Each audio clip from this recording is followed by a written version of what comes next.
नमस्कारम साथियों, welcome to study कोंडा।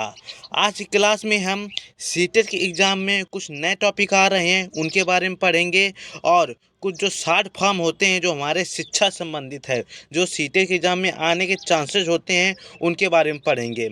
आज का सेशन हमारे सीटेट के एग्ज़ाम के दृष्टिकोण से महत्वपूर्ण होने वाला है। फ्रेंड्स, हमारे सीटेट के एग्ज़ाम में बच्चों ने बताया है कि निपुण निपुण जो भारत मिशन है इसके बारे में क्वेश्चन बन रहे हैं और जो अन्य भी जो शॉर्ट फॉर्म हैं जो सीटेट के एग्ज़ाम में बन रहे हैं उनके बारे में हम पढ़ेंगे। निपुण के बारे में हम विस्तार पूर्वक अध्ययन करेंगे। जो हमारा निपुण भारत मिशन है उसके बारे में परिचय, अर्थात ये निपुण जो भारत मिशन होता क्या है, इसके उद्देश्य क्या है, हमारे शिक्षा में इसके उद्देश्य क्या है, इसके बारे में और जो विशेषताएं होती हैं इनके बारे में और जो लाभ हैं निपुण भारत मिशन से जो लाभ होने वाले हैं हम इनके बारे में अध्ययन करेंगे। फ्रेंड्स, जो निपुण के बारे में अगर परीक्षा की बात करें तो निपुण का पूरा नाम है national initiative for proficiency in reading with understanding and numeracy. तो निपुण का ये जो फुल फॉर्म है आपको याद होना चाहिए, सीटेट एग्जाम में आ चुका है। और ये किसके थ्रू आया है, किस मंत्रालय के थ्रू? तो ये शिक्षा मंत्रालय भारत सरकार ने इसको शुरू किया है और प्रारंभ की जो डेट है जुलाई 2021 द्वारा है और जो इसके नोडल निकाय होते हैं स्कूल शिक्षा और साक्षरता विभाग शिक्षा मंत्रालय द्वारा इसको शुरुआत की गई है। और इसके जो लक्ष्य होते हैं, जो उद्देश्य हैं, इनको जो प्राप्त करने के जो हमारी अवधि है वो 2026 से 27 तक ली गई है। अब फ्रेंड्स, जो निपुण की परीक्षा के बाद उद्देश्य आता है, उद्देश्य से ही सीटेट के एग्जाम में क्वेश्चन बनते हैं। जो निपुण का उद्देश्य है वो 3 से 9 वर्ष की आयु के बच्चों में लर्निंग ज़रूरतों को पूरा करना। अर्थात जो हमारे समाज में 3 से 9 वर्ष के बच्चे हैं जो उनको शिक्षा में जो भी सामानों की आवश्यकताएं होती हैं तो सरकार उनको क्या करेगा, प्रोवाइड करवाएगी। ये पहला उद्देश्य है। अगला जो इम्पोर्टेंट उद्देश्य है, देश के प्रत्येक बच्चे के लिए अनिवार्य रूप से जो ग्रेड 3 के अंत तक मूलभूत साक्षरता और संख्यात्मक कौशल सुनिश्चित करना। अर्थात जो बच्चे हैं जो ग्रेड 3 तक हैं उनमें साक्षरता और जो उनके संख्यात्मक कौशल है इतना आ जाए, इतना हमारा ये निपुण के थ्रू ये उद्देश्य होता है। अगला जो हमारा इम्पोर्टेंट उद्देश्य है, स्कूली शिक्षा के मूलभूत वर्षों में बच्चों को पहुंच प्रदान करना और उन्हें बनाए रखना।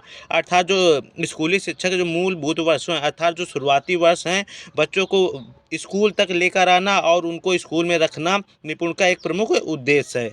अगला जो इम्पोर्टेंट उद्देश्य है, शिक्षकों की क्षमताओं का विकास करना। अर्थात जो हमारे जो टीचर हैं उनमें हमेशा क्षमताओं को विकास करना, समय के अनुसार जो उनके पढ़ाने के तरीके हैं उनका विस्तार करना निपुण का एक प्रमुख उद्देश्य है। अगला इम्पोर्टेंट उद्देश्य आता है निपुण का उच्च गुणवत्ता और छात्र और शिक्षक के संसाधनों शिक्षण सामग्री का विकास करना। अर्थात जो समय के साथ जो बच्चों को शिक्षण सामग्री चाहिए और जो शिक्षक को पढ़ाने के लिए जो सामग्री चाहिए निपुण के थ्रू उसका विकास करना निपुण का एक उद्देश्य है। अगला है लर्निंग आउटकम को प्राप्त करने में प्रत्येक बच्चे की प्रगति पर नज़र रखना। अर्थात जो हमारे हम शिक्षा क्यों दे रहे हैं उसकी प्रगति, बच्चे की प्रगति हो रही है या नहीं हो रही है, ये भी निपुण का एक उद्देश्य है। अब निपुण भारत मिशन की कुछ विशेषताएं होती हैं जो हमारे एग्जाम के दृष्टिकोण से महत्वपूर्ण हैं। जैसे कि पहली विशेषता है राष्ट्रीय शिक्षा नीति जो NEP 2020 के एक हिस्से के तौर पर जो हमारा निपुण भारत मिशन है वो हमारी NEP 2020 का एक हिस्सा है। जो अगला है सामाजिक आर्थिक रूप से वंचित समूह के बच्चों को लाभ पहुँचाने के लिए प्राथमिक स्तर पर विशेष ध्यान। जब हम EVS पैडागोजी पढ़ते हैं तो उसमें भी हमारे जो सामाजिक और आर्थिक रूप से वंचित समूह हैं उनके बारे में संवेदनशील बनाने की बातचीत करता है। और जो निपुण होता है इसके थ्रू भी हम जो सामाजिक और आर्थिक रूप से वंचित समूह हैं उनको उनके बच्चे को प्राथमिक स्तर पर उपस्थित हेतु विशेष प्रावधान के लिए निपुण की एक प्रमुख विशेषता है। अगला जो है खिलौने आधारित और अनुभवात्मक शिक्षा जैसी नवीन शिक्षण गतिविधियाँ शामिल करना। और ये निपुण की एक विशेषता है कि जो खिलौने आधारित है, अर्थात जो खेल आधारित है और अनुभवात्मक शिक्षा है, ये निपुण की एक प्रमुख शिक्षा के अंतर्गत आ जाता है। और सभी राज्यों और केंद्र शासित प्रदेशों में राज्य, जिला, ब्लॉक और स्कूल जो ये 5 स्तर हैं इनमें निपुण की जो स्थापना करना। निपुण की अगली विशेषता है कि NCERT द्वारा जो निष्ठा कार्यक्रम चलाया गया है, निष्ठा का फुल फॉर्म होता है national initiative for school heads and teacher holistic advancement के तहत फाउंडेशनल लिटरेसी एंड न्यूमरेसी जिसे FLN कहा जाता है के लिए विशेष पैकेज निष्ठा के द्वारा दिया गया है। अब निपुण भारत मिशन के जो लाभ हैं वो भी हमारे लिए इम्पोर्टेंट हैं। बच्चे में मूलभूत कौशल विकास होने से ड्रॉप आउट में कमी। जब हम निपुण को भारत मिशन को उसमें सफलता प्राप्त हो कर लेंगे तो उससे एक लाभ होगा, जो बच्चे हैं स्कूल छोड़ के चले जाते हैं उनमें भारी मात्रा में कमी हमको देखने को आएगी। ये हमारा पहला लाभ है। अगला जो है प्राथमिक से उच्च प्राथमिक और माध्यमिक स्तर तक संक्रमण दर में सुधार।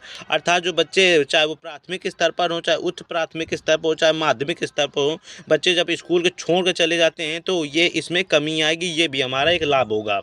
और जो अगला है गतिविधि आधारित लर्निंग और सीखने के अनुकूल माहौल से शिक्षा की गुणवत्ता में सुधार होगा। जब बच्चा स्वयं सक्रिय होगा, स्वयं सभी क्रियाओं के द्वारा कार्य करेगा तो उसमें जो शिक्षा का सुधार होगा उसमें बढ़ोतरी होगी।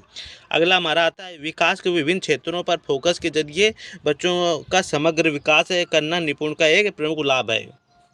अब फ्रेंड्स सीटेट के एग्ज़ाम में कुछ शॉर्ट फॉर्म आते हैं जिससे क्वेश्चन बन जाते हैं, उनके बारे में देख लेंगे जिससे हमारा सीटेट का एग्ज़ाम बहुत अच्छी तरीके से हो जाए। जैसे बिक्स और काल्प। बिक्स का शॉर्ट फुल फॉर्म होता है बेसिक इंटरपर्सनल कम्युनिकेशन स्किल। अर्थात ये जो होता है हमारी जो रोज़मर्रा की जो भाषा होती है उसको हम बिक्स कहते हैं। अर्थात जो हमें अपनी समाज में हर दिन बोलते हैं वो हमारी बिक्स के अंतर्गत आ जाती है। और जो हमारी कार्प्स होती है ये कॉग्निटिव एकेडमिक लैंग्वेज प्रोफिशिएंसी होती है। अर्थात जो हम स्कूल में जो भाषा बोलते हैं, जो हमारे पाठ्यक्रम की जो भाषाएं होती हैं वो काल्प के अंतर्गत आती हैं। अगले हमारे शॉर्ट फॉर्म हैं जो सीटेट के एग्ज़ाम के लिए महत्वपूर्ण है, जैसे कि बाला। बाला से हमारे सीटेट के एग्ज़ाम में क्वेश्चन बने हैं। बाला जो होता है एक बिल्डिंग एज लर्निंग एड्स होता है। अर्थात हम अपनी जो विद्यालय की जो बिल्डिंग होती है उसको इस प्रकार से डिजाइन करते हैं जो कि हमारे सीधे शिक्षा अधिगम के सक्रिय रूप से भागीदार होता है। बिल्डिंग में हम चित्र बना देते हैं, जो गिनती लिख देते हैं, ये सभी बिल्डिंग एज लर्निंग एड्स के थ्रू किया जाता है। जो हमारा अगला आता है ADHD मतलब attention deficit hyper activity disorder. अर्थात ऐसे जो बच्चे होते हैं, इस समस्या बच्चे होते हैं वो काफ़ी समय तक ध्यान नहीं कर पाते हैं। अर्थात वो ध्यान नहीं से बहुत समय तक एक ही चीज़ों में ध्यान नहीं कर पाते, वो ADHD के अंतर्गत आते हैं। इससे भी सीटेट के एग्जाम में क्वेश्चन बना है। जो हमारा लैड होता है इसका फुल फॉर्म होता है लैंग्वेज एक्विजिशन डिवाइस होता है। इसके बारे में चॉम्स्की साहब ने पूरी जानकारी दी है कि ये हमारे लिए क्या होता है, बच्चा पैदा जन्मजात भाषा सीखने की क्षमता चॉम्स्की ने लैड के थ्रू बताया है।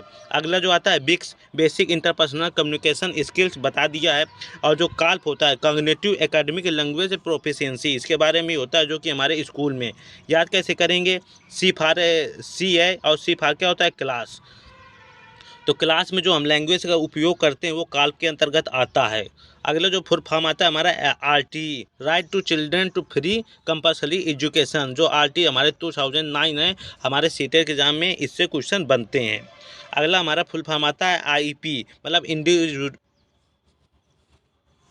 अगला हमारा आता है IEP इंडिविजुअलाइज्ड एजुकेशन प्लान। अर्थात जो हमारी व्यक्तिगत शिक्षा है इसके थ्रू ली गई है। और जो हमारा NEP है नेशनल एजुकेशन पॉलिसी, ये भी हमारे लिए सीटेट एग्जाम में ये सभी शॉर्ट फॉर्म हमारे लिए इंपॉर्टेंट हैं क्योंकि डायरेक्टली इनसे क्वेश्चन बन सकते हैं।